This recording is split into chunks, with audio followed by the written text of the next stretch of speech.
میں قانون دان ہوں، میری زبان سے جو لفظ نکلے گا مجھے علم ہے کہاں پہ جرم بنتا ہے اور کہاں پہ نہیں بنتا ہے۔ میں نے ڈنکی کی چوٹ پہ قومی اسمبلی میں بھی کہا، پریس کانفرنس میں بھی کہا، اور اگر کوئی جو ہے خواہش رکھتا ہے تو قانونی کارروائی کے لیے میں نے ان کی معافی مانگنے پہ ان کے خلاف کوئی کارروائی نہیں کی، اور ورنہ میں قانونی کارروائی کر سکتا تھا، میرے پاس شواہد تھے اور شاید ان کو جان چھڑانا مشکل ہو جاتا، لیکن نچلے درجے کے اہلکار تھے، SHO، انسپیکٹر، DSP وغیرہ، یہ زیب نہیں دیتا ہے کہ وہ افسران کے دباؤ میں آ کے یہ کام کرے اور معافی بھی مانگے۔ بہت شکریہ۔ دیکھیے بلوچستان کی طرف میں آتا ہوں، بلوچستان کے واقعہ آپ کے سامنے آیا ہے، جس طرح نواب اکبر بگٹی کی برسی کا موقع پر یہ جس طرح کے دہشت گردی کا عمل آپ کے سامنے آیا ہے کہ اب 70 سے جو زائد جو لوگ ہیں انہیں جو ہے وہ افراد کو مار دیا گیا ہے، تو اس معاملے کو کیسے دیکھتے ہیں؟ یہ کیسے معاملہ سلسلہ رکے گا؟ نواب محمد اکبر خان بگٹی کو بلا وجہ شہید کیا گیا تھا، اور اس کے اس شہادت کے نتیجے میں بلوچستان میں بلوچوں میں بالخصوص جو ہے ایک نفرت ابھری۔ اب اس نفرت کو کی ڈائریکشن پنجابیوں کی طرف کر دی گئی، جو انتہائی خطرناک اور انتہائی غلط بات ہے، کیونکہ وہ جو عمل تھا وہ مشرف کا تھا، اور مشرف پنجابی نہیں تھا۔ لیکن ہم دیکھ رہے ہیں کہ گزشتہ 15 سالوں سے پنجابی جو ہیں بے قصور بلا وجہ بلوچستان میں قتل ہو رہے ہیں، شہید ہو رہے ہیں۔ ان بیچاروں کا کوئی قصور نہیں ہے، کوئی استاد ہے، کوئی استانی ہے، کوئی مزدور ہیں، کوئی ٹھیکیدار ہیں، اور آئے دن سڑکوں پہ گاڑیاں روک کے شناختی کارڈ دیکھ کے یوں لوگوں کا قتل کیا جانا، یہ انتہائی اہم لمحہ فکریہ ہیں ریاست کے مقتدر حلقوں پہ بیٹھے ہوئے لوگوں کے لیے۔ جب تک، اور یہ حل فوج کے پاس نہیں ہے، اگر فوجی طور پہ یا اس کو دہشت گردی کے رنگ دے کے اس کا حل نکالا جا سکتا تو اب تک نکل چکا ہوتا۔ جب تک بلوچ رہنمایوں کے ساتھ اور بلوچوں کے ساتھ بیٹھ کے ان کی محرومیوں کا ازالہ نہ کیا جائے۔ مارنگ بلوچ نے لاکھوں بلوچوں کو اکٹھا کیا، یہاں اسلام آباد آئی، اس کے ساتھ ایسا رویہ روا رکھا گیا جیسے کوئی انڈیا سے کوئی دشمن آیا ہو۔ تو جب تک ہمارا رویہ اپنے مختلف کمیونٹیز، مختلف قومیتوں کے لوگوں کے ساتھ اس طرح تحقیر آمیز ہوگا تو یہ ریفلیکٹ ہوگا۔ میں سمجھتا ہوں کہ بلوچستان میں پنجابیوں کا قتل عام جو ہے یہ پاکستان کا قتل ہے، پاکستانیت کا قتل ہے، یہ ظلم ہے، یہ جبر ہے۔ بلوچوں کو سوچنا چاہیے، اس سے اچھا پیغام نہیں جا رہا ہے ان کے بارے میں، کیونکہ ہمارے آپ کے دشمن پنجابی نہیں ہیں۔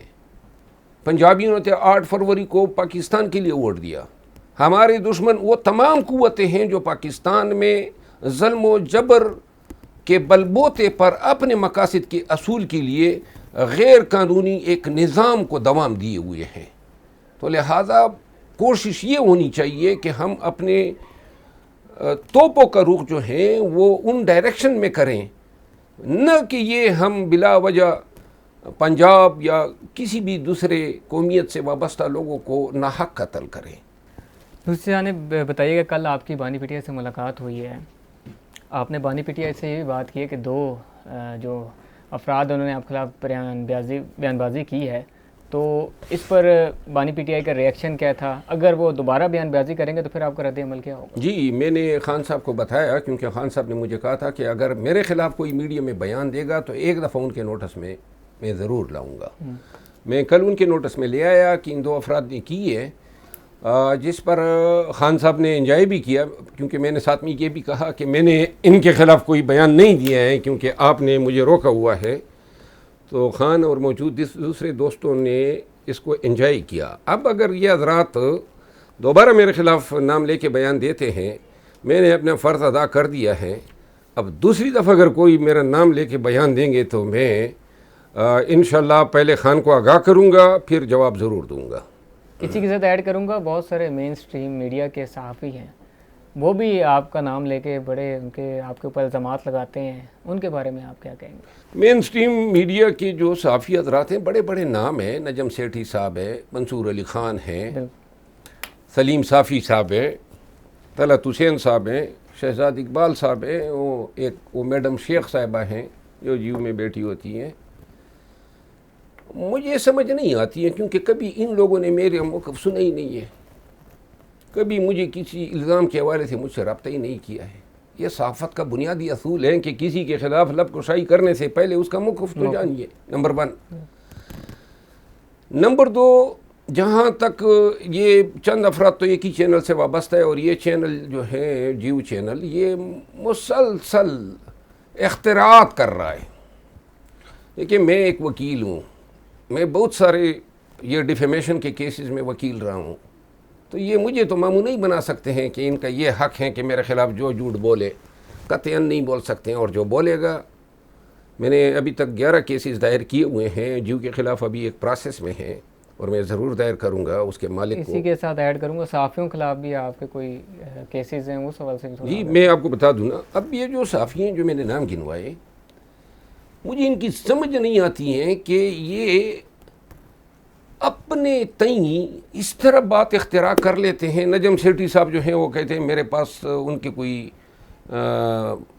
کبوتر ہے کہ کیا ہے، وہ خبر لے آتے ہیں، اور کبوتر میرے حوالے سے جو خبر لاتے ہیں وہ جھوٹ پہ مبنی ہوتی ہے. منصور علی خان جو ہیں وہ کبھی ان حضرت نے، یعنی شکل و صورت کا بڑا ہینڈسم آدمی ہے، اور اندر سے پتہ نہیں کیوں مطلب وہ زہر اگلتا ہے میرے خلاف. یعنی کہ کبھی بھی اس نے اچھی بات نہیں کی ہے، ہمیشہ میلائن کرتا ہے. اس دن ایک سرمد یعقوب صاحب کو بلایا تھا، وہ اپنے آپ کو بانی پی ٹی آئی کہہ رہے ہیں کہ میں پی ٹی آئی کا جو ہے بانی رہ چکا ہوں. ہاں یہ سرمد یعقوب صاحب جو ہیں، میں حلفاً کہتا ہوں میں زندگی میں اس کو نہ کبھی ملا ہوں نہ جانتا ہوں. میں نے پی ٹی آئی کے دوستوں سے پوچھا کہ یہ کون ہیں، تو اتنا بڑا دعویٰ کیسے کر دیا انہوں نے کہ جی میں بانی رکن ہوں. اب دیکھیں یہ منصور علی خان کو چاہیے تھا کہ بھائی کسی کریڈیبل بندے کو تو بلاؤ، اگر میرے خلاف کوئی بیان ہی دلوانا ہے. کس نے آپ کو کہا ہے کہ یہ کوئی رہنما ہے، کس رہنما ہے، اور آ کے اس کا جو بیان جو اس نے ریکارڈ کرایا یا جو باتیں کی ہیں، یہ پی ٹی آئی کا کوئی لائلسٹ اس طرح باتیں کر سکتا ہے جو پی ٹی آئی سے وابستہ ہو یا خان کا لور ہو؟ تو لہٰذا ایسے یعنی کہ ایسے شخصیات جو مشکوک ہو، جن کو کوئی جانتا نہیں ہو، آپ نے ان کو بنا دیا. اب اس طرح یہ ہے نا کہ میں خود کسی کیمرے کے آگے بیٹھ کے کسی کو بلا کے منصور علی خان کے خلاف جو ہے اس طرح کروں کہ جناب یہ سینئر میڈیا بانی میڈیا پرسن ہے. پھر اسی طرح طلعت حسین صاحب ہے. طلعت حسین صاحب جو ہیں بڑے نیک نام صحافی ہیں اور بڑا قد کاٹ رکھتے ہیں، لیکن طلعت حسین صاحب نے کبھی میرا موقف نہیں جانا ہے. لیکن میں نے ان کے 2-3 ولاگ مجھے بہت افسوس ہوا. یعنی کہ کیوں آپ اپنے اقدار کو چھوڑ کے اپنے آپ کو چھوٹا کر رہے ہیں؟ یعنی خان کے ساتھ آپ کی نہیں لگتی ہیں، پی ٹی آئی آپ کو اچھی نہیں لگتی ہیں، تو آپ کیلا پیٹے میں. پھر سلیم صافی صاحب کو اس وقت سے میں جانتا ہوں جب یہ مردان میں مشرق کا رپورٹر ہوا کرتا تھا، نمائندہ ہوا کرتا تھا، اور میں یقین کریں ساری زندگی ان کے ساتھ تعلق رہا ہے. جب ان کے پروگرام میں ایک پریس کانفرنس کروائی گئی تو پارٹی کی ایک پالیسی تھی سلیم صافی صاحب کے حوالے سے، ورنہ میرے ذاتی مراسم رہے ہیں، تو میں نے اس پالیسی کو ایڈہیئر کیا جو شاید ان کو ناگوار گزرا. تو سلیم صافی بھی گائے بگائے میرے خلاف لب کشائی کرتے ہیں. حضرت مجھ سے پوچھو تو صحیح نا، کبھی میرا موقف آپ لے لے. میں نے ہمیشہ آپ کی ریگارڈ کی ہے. شہزاد اقبال صاحب جیو کے ایک اینکر پرسن ہے، وہ جناب علی ایک یعنی میں نے اس کا بھی رسپیکٹ کیا، اور ان کو علم ہے. وہ ایک پروگرام میں انہوں نے مجھ سے ایک سوال کیا جو ان کو نہیں کرنا چاہیے تھا، جس کا میں نے جواب دیا. دوبارہ وہی سوال کرتے، آپ اگر اینکر ہیں آپ کو یہ حق نہیں ہے کہ آپ میری بے توقیری کریں. اگر آپ میری بے توقیری کریں، خدا کی قسم 10 گنا کروں گا، چاہے آپ کتنے ہی بڑے صحافی کیوں نہ ہو. کوئی آسمان سے آپ نہیں اترے ہیں. نہ آپ کے کوئی سرخاب کے پر لگے ہوئے ہیں یا آپ کو کوئی لائسنس ملا ہوا ہے کہ آپ کسی کو مہمان کو اپنے شو میں بلا کے پھر اس پہ جو آپ کے منہ میں آئے آپ سوال. اب میں نے شہزاد اقبال کو جواب نہیں دیا، ورنہ اب میں بھی اس پوزیشن میں ہوں کہ شہزاد اقبال کے حوالے سے کچھ باتیں کر سکوں، لیکن درگزر سے کام لیا. اب یہ ہماری اب امید میر صاحب ہے نا، امید میر صاحب نے کبھی میرے خلاف کوئی ایسی بات کی نہیں ہے جس کا میں برا مانوں، تو میں مشکور ہوں.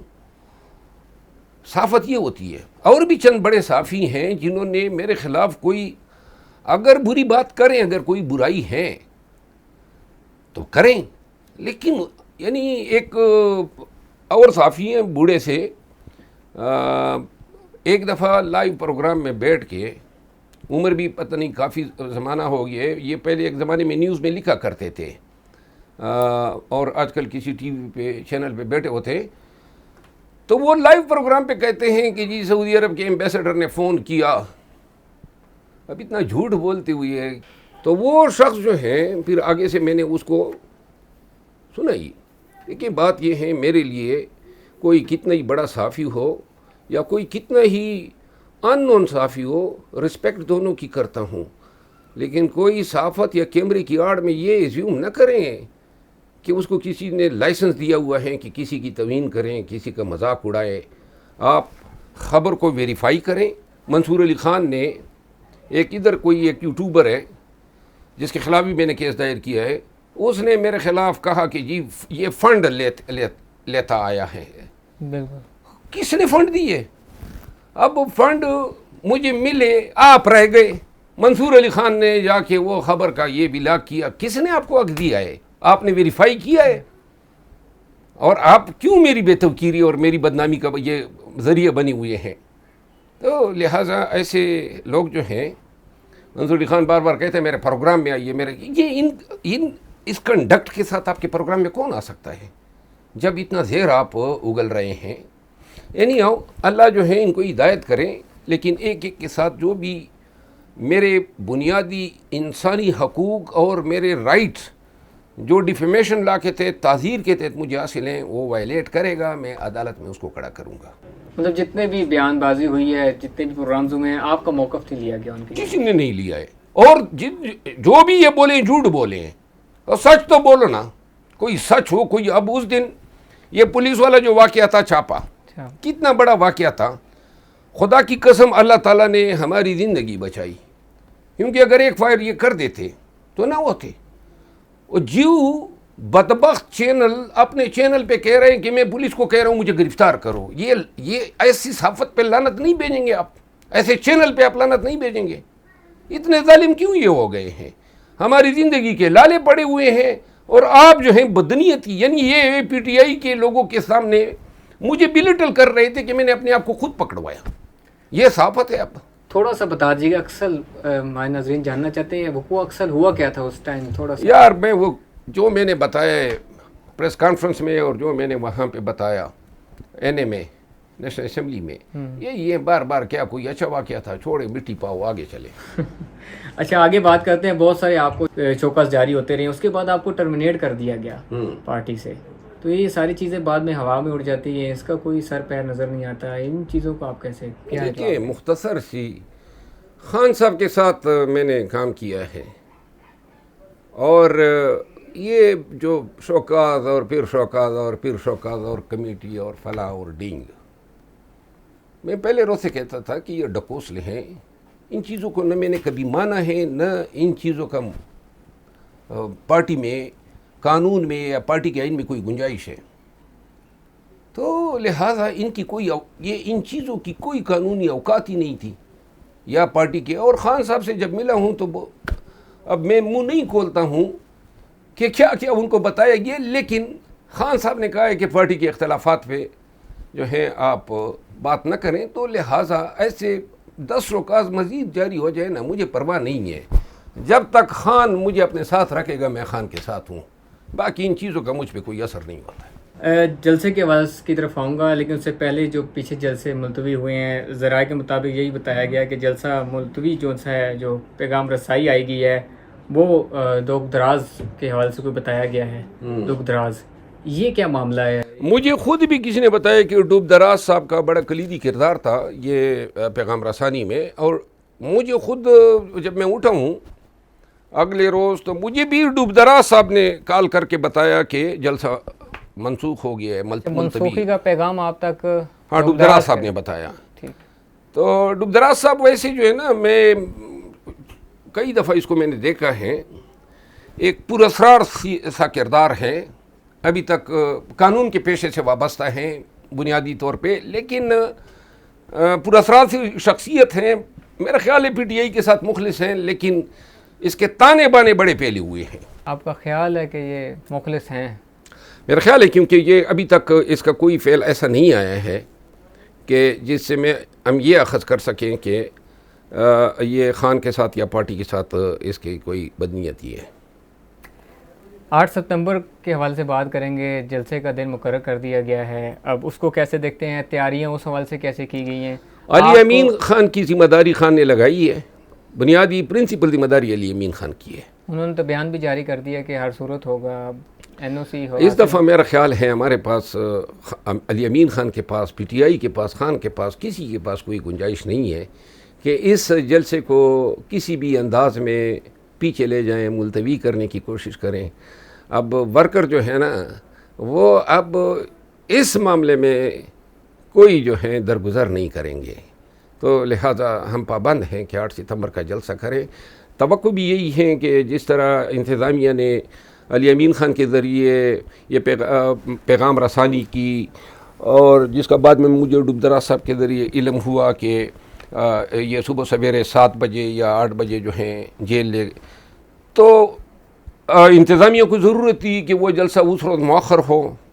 تو اگر خان نے بڑی کشادہ دلی کا مظاہرہ کیا ہے اور اپنے لاکھوں جو چھانے والے جو ان کے لیے آ رہے تھے ان کو دوبارہ واپس بھیجا ہے، تو اس کی قدر ہونی چاہیے، اور 8 ستمبر کے جلسے میں کوئی رکاوٹ نہیں ڈالنی چاہیے۔ آپ اپنے حلقے سے جلسے کو جوائن کریں گے یا اسلام آباد سے جوائن کریں گے؟ یہ مشاورت سے ہوگا، مجھے جس انداز میں فرائض سونپے جائیں گے میں اس کے بارے میں پھر میڈیا میں اظہار کروں گا۔ مطلب اوورآل ساری ذمہ داری علی امین گنڈا پور صاحب کی ہے، جو پورے جلسے کو دیکھیں گے سارا معاملہ؟ ہاں، اس جلسے کی ذمہ داری مکمل خان نے علی امین خان کو دی ہے۔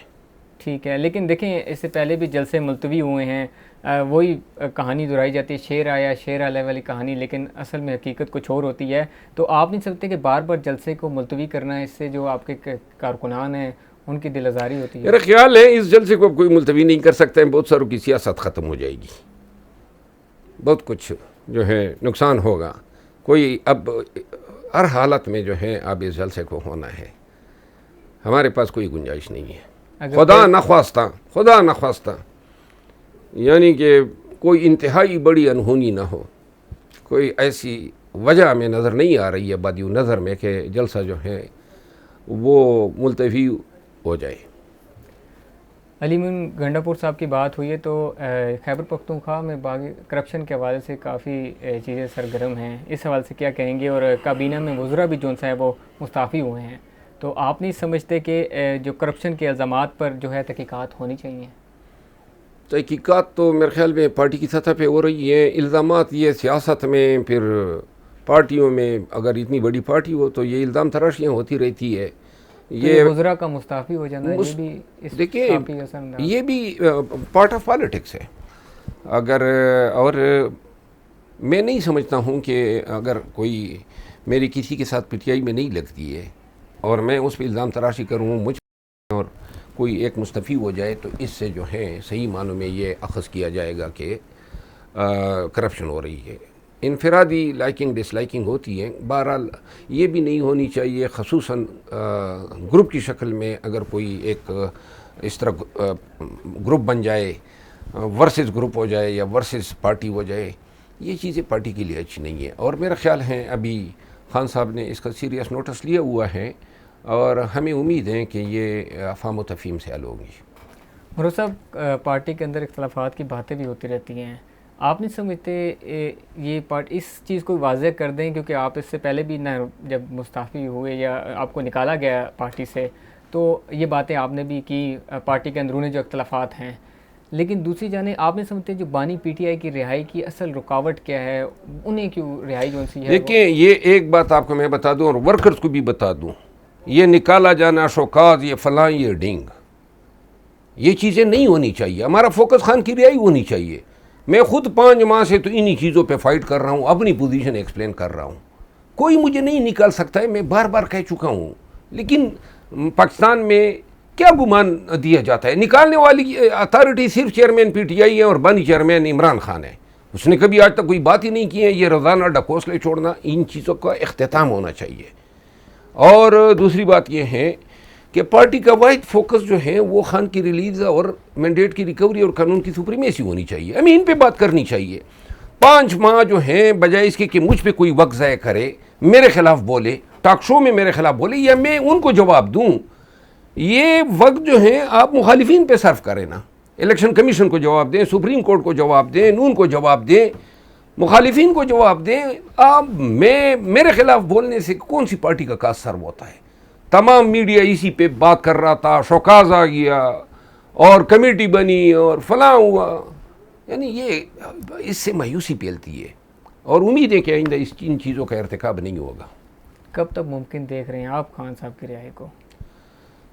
میں تو یہ سمجھتا ہوں کہ اب 8 ستمبر کے جلسے میں بہت ساری ڈیولپمنٹ ہوں گی اور اس کے نتیجے میں جو ہم تحریک لانچ کریں گے انشاءاللہ وہ خان کی رہائی میں انتہائی کیٹلسٹ ثابت ہوگی. مرزا صاحب ایک چیز ایڈ کروں گا, پہلے بشرا بی بی کی پھر علیمہ خان کے بارے میں آڈیو سامنے آتی ہے, اس کے بعد علیمہ خان کی جو بشرا بیگم کے حوالے سے مبینہ جو میسیجنگ جو لیک ہوئے وہ بھی آپ کے سامنے تھے. تو کیا پارٹی پر قبضے کی جنگ جو ان سے وہ چل رہی ہے, ان ساری چیزوں کو آپ کیسے دیکھتے ہیں اور کیا کہیں گے, واضح کر دیں, یہ ساری آڈیو لیکس ہونا, میسیجنگ ہونا, یہ اس پہ پارٹی پہ کتنا اثر انداز ہو رہا ہے؟ میرا خیال نہیں ہے کہ پارٹی پہ خان کے خاندان کے افراد قبضے کی کوئی کوشش کر رہے ہیں. ذاتی پسند ناپسند علیحدہ ایک مسئلہ ہے, لیکن اگر خان کی خواہش یہ ہوتی کہ ان کی بہن یا ان کی اہلیہ پارٹی کی سیاست میں دخیل ہو, تو جس دن بیرسٹر گور کو انہوں نے چیئرمین نامزد کیا, ساتھ میں اس وقت جیل میں ہمیں یہ ہدایت بھی دی کہ یہ بھی اعلان کر دو کہ میرے گھر کا, میرے فیملی کا کوئی فرد پارٹی کی سیاست میں کسی عہدے کے لیے امیدوار نہیں ہوگا. تو لہذا جو بھی یہ چاہے گا کہ پارٹی پر خان کے رشتہ دار ہونے کی وجہ سے قبضہ کر لے, جس طرح آپ کا سوال ہے, پہلے تو یہ مفروضے ہیں. نہ بشرا بی بی صاحبہ کی طرف سے ہمیں کوئی ایسی کوشش نظر نہیں آئی اور نہ علیمہ خانم کی طرف سے, اور یہ مفروضوں پہ. دوسری بات یہ ہے کہ کیا ان کے لیے عین ممکن تھا نا, گھر کے لوگ ہیں خان پہ پریویل کر جاتے کہ جی نہیں یہ سیاست گھر میں ہی رہنے دیں, جس طرح اے این پی نے گھر میں رکھی ہوئی ہے, جس طرح جے یو آئی نے گھر میں سیاست رکھی ہے, جس طرح پیپل پارٹی نے, جس طرح پی ایم ایل این نے. کوئی بھی ایسی پارٹی آپ بتا دیں سوائے جماعت اسلامی کے, ہیریڈیٹری پالیٹکس ہے. تو خان کے لیے بڑا آسان تھا, کہہ دیتا کہ جی میں اندر ہوں, میری بہن, جس طرح میاں صاحب نے اپنی مرحومہ کلثوم نواز شریف صاحبہ کو آگے کیا تھا. خان صاحب نے یہ نہیں کیا. اس نے کہا یہ پبلک پراپرٹی ہے, عوام کی پارٹی ہے, اور اگر خان فیصلہ کر دیتے اور وہ کہہ دیتے کہ جی میں فلاں پہ ہاتھ رکھ رہا ہوں میرے گھر کا یہ, تو آپ یقین کریں کہ ہم سب اس کو فالو کرتے, کیونکہ خان جو ہے وہ اس کا فیصلہ جو ہے کوئی ٹال نہیں سکتا ہے. تو لہٰذا یہ مفروضے ہیں اور ان مفروضوں پہ جو ہے میرے خیال میں بات کرنا مناسب نہیں ہے. مولانا صاحب کے ساتھ آپ کا ایک اچھا تعلق ہے اور مولانا فضل الرحمان صاحب میرا اچھا تعلق نہیں ہے ان کے ساتھ. اچھا پرانا تعلق کہہ لیں. پرانا بھی میرے خیال میں بس وقت گزارا تھا. موجودہ صورتحال میں کیا کہیں گے مولانا کی سیاست پر, آپ کیا کومنٹ کرنا چاہیں گے؟ کہ مولانا صاحب کی سیاست پہ میں اب پرہیز کر رہا ہوں کیونکہ پارٹی کے ساتھ ان کی بات چیت چل رہی ہے. میں شاید میرے اپنے ریزرویشنز ہو, لیکن اگر میں بات کروں گا تو شاید مولانا صاحب کل کلا کو پارٹی کو کہے کہ جی یہ آپ کی پارٹی کا ہو کے بھی میرے خلاف بیان دے رہا ہے, میں نہیں چاہتا ہوں یہ ہو.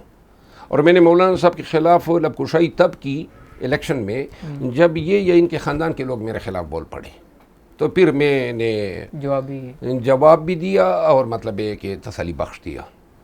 آئندہ جب تک ان کی طرف سے کوئی اٹیک نہیں ہوگا, بیان بازی نہیں ہوگی, میں پارٹی کے ڈسپلن کا پابند ہونے کی وجہ سے اور مولانا صاحب یا ان کی پارٹی کے کا احترام کرتے ہوئے اپنی طرف سے کوئی ان کے خلاف کوئی ایسی رائے نہیں دینا چاہتا ہوں جس سے مولانا صاحب کی دل آزاری ہو. تو گرینڈ اپوزیشن الائنس ہوتا ہوا نظر آ رہا ہے آپ کو؟ دیکھیے میری ذاتی رائے یہ ہے کہ شاید اگر مولانا صاحب کی خواہش ہوتی تو کب کا بن چکا ہوتا.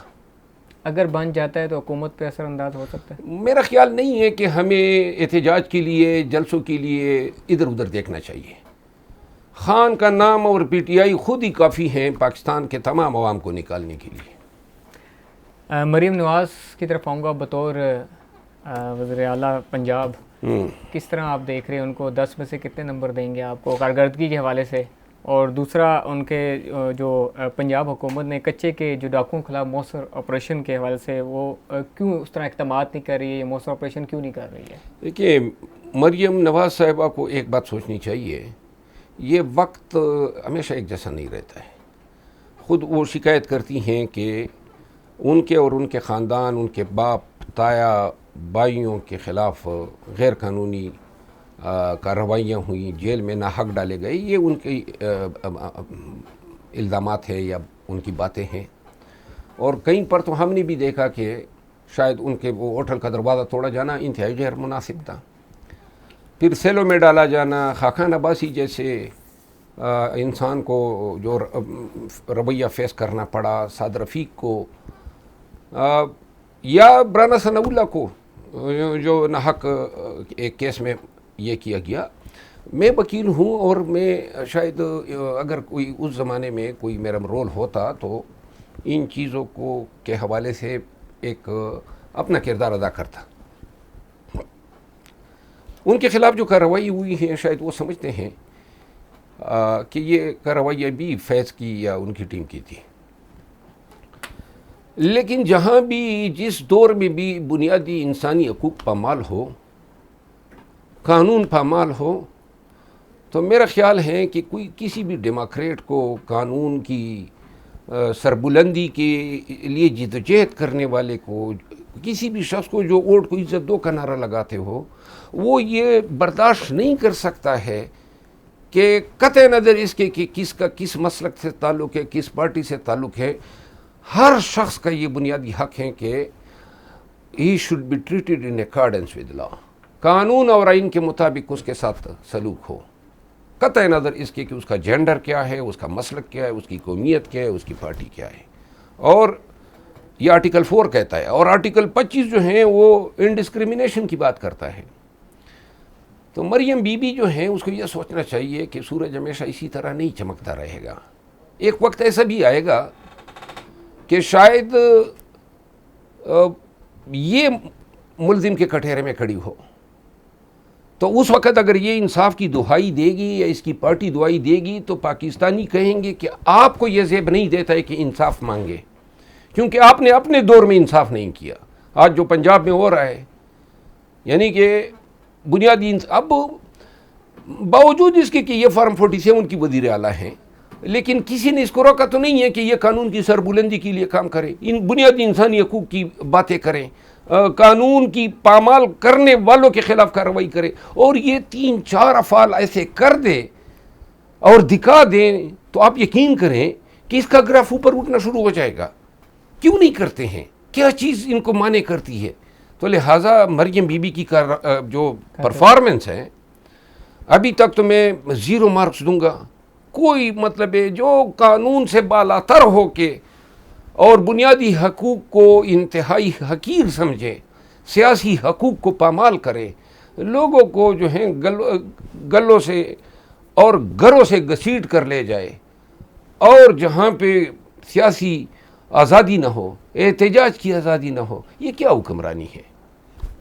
لاسٹلی آؤں گا، آپ کی پارٹی میں سینٹ الیکشن کی آواز اٹھا رہا ہے، کوئی کسی چیز کی آواز اٹھا رہا ہے، آپ کی کوئی دلچسپی ان چیزوں میں نظر نہیں آتی ہے؟ میری تو دلچسپی صرف ایک ہے، اور وہ ہے احتجاج.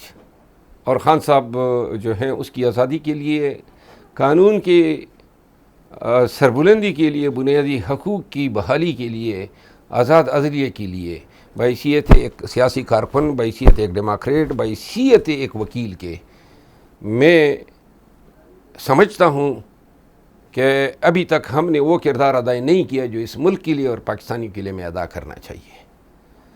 کوئی ڈر، کسی پرچے کا ڈر، کسی ظالم کا ڈر ہمیں اپنے اس موقف سے 1 انچ بھی نہیں ہٹا سکتا ہے۔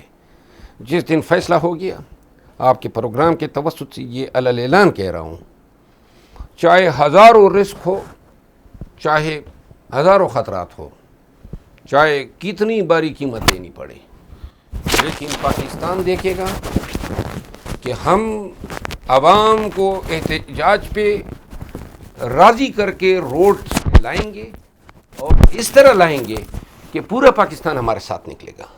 یہ وہ دن ہوگا جب ہم خوف کو اور ڈر کو صحیح معنوں میں شکست دیں گے، اور یہ وہ دن ہوگا جب پاکستان میں بنیادی انسانی حقوق کی آزادی کا سورج طلوع ہوگا، اور انشاءاللہ یہ کر کے دکھائیں گے۔ یہ ایک زندگی ایسی جدوجہد پہ 1000 دفعہ قربان۔ پی ٹی آئی کا وہی موقف ہے جو ایک وقت میں نون لیگ کا تھا، پیپل پارٹی کا تھا۔ جب وہ حکومت میں آتے ہیں، اقتدار میں آتے ہیں، تو ان کا سٹانس سیاسی طور پر بدل جاتا ہے۔ تو ان ساری چیزوں کو کیسے دیکھتے ہیں کہ سیاسی جو جماعتیں ہیں وہ ایک پیج پہ اوپر آ جائیں تاکہ ملک جو سا ہے وہ سٹیبل ہو اور وہ آگے بڑھے؟ کیونکہ ابھی شاید خاقان عباسی بھی گفتگو کرتے انہوں نے یہی کہا ہے کہ جب تک سب اکٹھے ہوں گے نہیں، ملک کے بارے میں سوچنا چاہیے، اپنی جو ذاتیات کی جنگ ہے اس سے ہٹ جانا چاہیے۔ میں خاقان عباسی صاحب کی اس موقف کی تائید کرتا ہوں۔ ایسے سینر ایلیمنٹ، پاکستان سے محبت کرنے والے لوگ، جس طرح شاید خاقان عباسی ہیں، جس طرح مصطفیٰ نواز کوکر ہیں، جس طرح اور قوتیں ہیں کے پی میں، علی وزیر ہیں، منظور پشتین ہیں، اور آج کل تو ایمل ولی خان صاحب جو ہیں وہ بھی جمہوریت کی اور اس کی بڑی اچھی باتیں کر رہا ہے، اور مجھے بڑی پسند آ رہی ہے۔ تو لہٰذا ایسی تمام سینر ایلیمنٹس کی طرف سے جتنی آوازیں اٹھ رہی ہے، ان پہ لبیک کہنا چاہیے، اور پاکستان کو ضرورت ہے ایک گرینڈ عمرانی معاہدے کی، جس کے ذریعے ہم ان تمام مسائل کا سدباب کر سکیں، ملک کو ترقی کی راہ پہ گامزن کر سکیں، عدلیہ کو آزاد کر سکیں، فوج کو اپنے مقام پہ لے جائیں، انتظامیہ آزاد ہو کے اپنے فرائض انجام دے، اور سیاسی بنیادی سوشل، سماجی اور قانونی حقوق جو ہیں وہ کسی کے پسند یا ناپسند کے تابع نہ ہوں۔ بہت شکریہ منور صاحب، آپ نے اپنا قیمتی ٹائم دیا۔ ناظرین، یہ تھے کیپٹل اسپیشل کے مہمان، پاکستان تحریک انصاف کے سینئر رہنما شیروز المروت صاحب۔